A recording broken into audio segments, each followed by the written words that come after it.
So, I've made a thing. Here it is. Ta-da! From this angle, it really doesn't look like much. And that's kind of a consequence of the compromises I had to make it. There was a lot of moving parts. It was tricky to get it all in. Ignore the wires over here.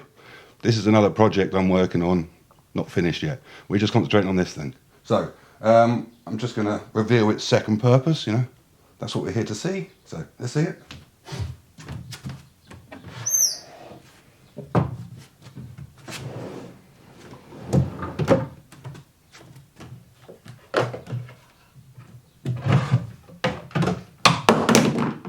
Whoops.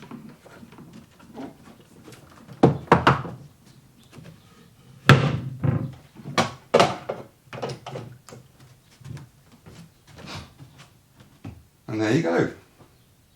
My coffee table racing simulator. I'm really pleased with it. Now, obviously, this is not the best view to see it. This is the front. Let's have a look around the back so I can show you some other bits and pieces. Okay, so this is the back side of the unit. I suppose you could look at it as the front side. It's the sofa side. I'm just going to quickly whiz through the basic functionality. So here we've got a slot for PlayStation Virtual Reality. It's only VR1. I haven't upgraded to VR2. If you're looking at this and thinking, how is he going to upgrade this to VR2? You don't need to worry about that. I quite like making things, so if I need to make a new thing, then I'm just making a new thing. So yeah, that's the virtual reality box for the PlayStation.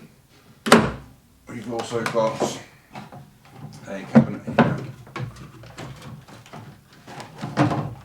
for all of the wires and stuff.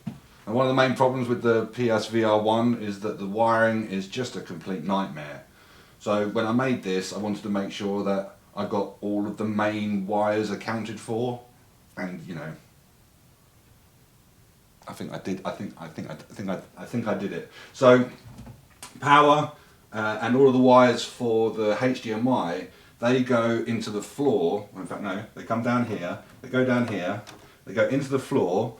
I put down this floor, so when I did, I made sure that I put 2 HDMI cables. I wanted to build in the virtual reality capability, and I had that idea right from the beginning. So all of the wires go into, well, the 2 HDMI cables, the only ones that really matter, they go into the floor, under the floor, and up to the television. Now, because I wanted this kind of be a multi-function thing, you know, I've got all power and USBs and all sorts in here. It's all really good stuff, all really useful. I like how this is set up. This is good. Also got my, you know, my remote control, which they've superseded. They don't make it anymore, and the software doesn't seem to work very well. I haven't been able to set it up very good anyway. So that's the kind of backside, sofa side of the unit. Let's have a look around the front, and I'll show you some more functions. So here's a steering wheel. Obviously, how do we get in? Now, it actually folds the same way you get in. So we just lift it up. That's what I've got this little notch, this little bit of ply here for, so that I can rest on it like so. And then we've got a little hatch inside of the door, inside the seat.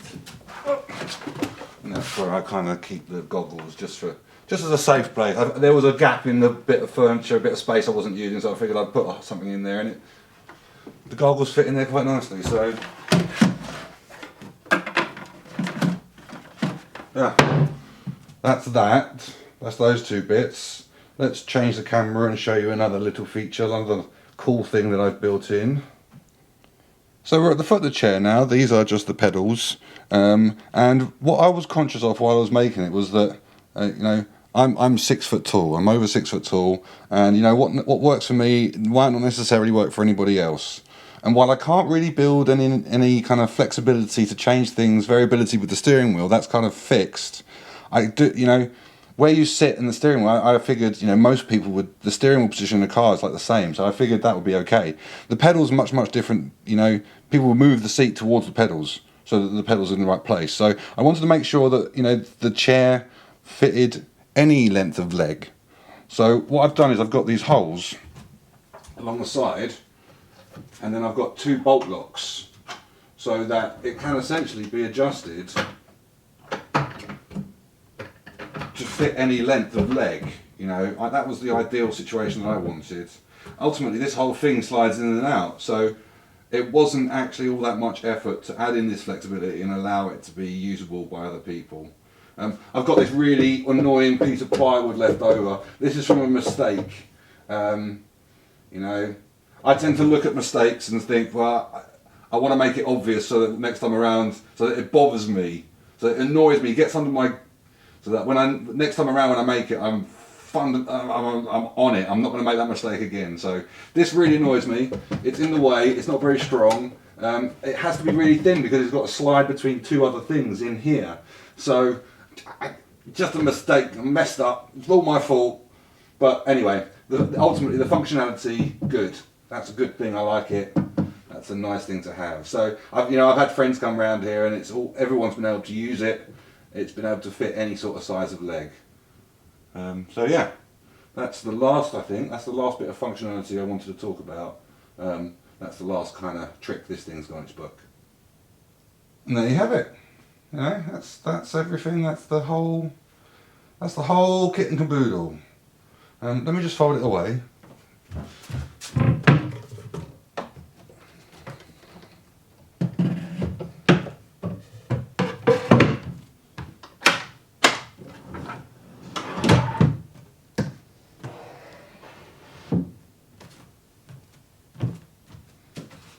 Okay, that's it.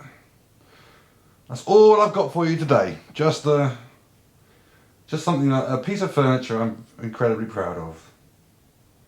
I hope it's been good. Till next time.